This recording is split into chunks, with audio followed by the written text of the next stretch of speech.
সরকারি চাকরিজীবীদের পে স্কেলে বড় ধরনের পরিবর্তনের সুপারিশ এসেছে। জাতীয় বেতন কমিশনের প্রস্তাবে সর্বনিম্ন মূল বেতন ৮,২৫০ টাকা থেকে বাড়িয়ে ২০,০০০ টাকা এবং সর্বোচ্চ মূল বেতন ৭৮,০০০ টাকা থেকে বাড়িয়ে ১,৬০,০০০ টাকা করার কথা বলা হয়েছে। মোট ২০টি গ্রেড আগের মতোই লেখা হলেও বেতন ভাতা বৃদ্ধির হার হতে পারে ১০০ থেকে ১৪০% পর্যন্ত। সর্বনিম্ন ও সর্বোচ্চ বেতনের অনুপাত নির্ধারণ করা হয়েছে ১:৮, যা আগে ছিল ১:৯.৪। দ্বিতীয় গ্রেডে বর্তমানে ৬৬,০০০ টাকা মূল বেতন থাকলেও নতুন সুপারিশে তা বেড়ে হতে পারে ১,৩২,০০০ টাকা।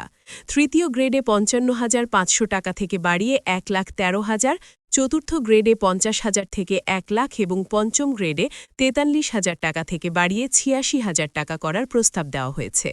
এছাড়া ষষ্ঠ গ্রেডে ৩৫,৫০০ থেকে ৭১,০০০, সপ্তম গ্রেডে ২৯,০০০ থেকে ৫৮,০০০, অষ্টম গ্রেডে ২৩,০০০ থেকে ৪৭,২০০ এবং নবম গ্রেডে ২২,০০০ টাকা থেকে বাড়িয়ে ৪৫,১০০ টাকা করার সুপারিশ করা হয়েছে।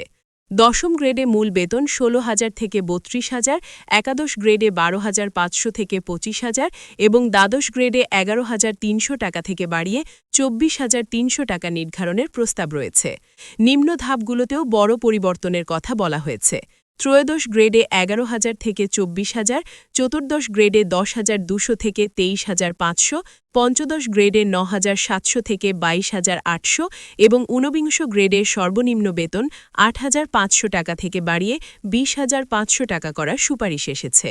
এই বেতন কাঠামো বাস্তবায়ন করতে হলে সরকারের অতিরিক্ত ব্যয় হতে পারে প্রায় ১,৬০,০০০ কোটি টাকা। বর্তমানে প্রায় ১৪ লাখ সরকারি কর্মচারী ও ৯ লাখ পেনশনভোগীর জন্য সরকারের বাৎসরিক ব্যয় ১,৩১,০০০ কোটি টাকা। বেসামরিক কর্মচারীদের প্রতিবেদন জমা দেওয়ার পর সামরিক ও বিচার বিভাগের জন্য আলাদা বেতন কাঠামো চূড়ান্ত করা হবে বলেও জানানো হয়েছে।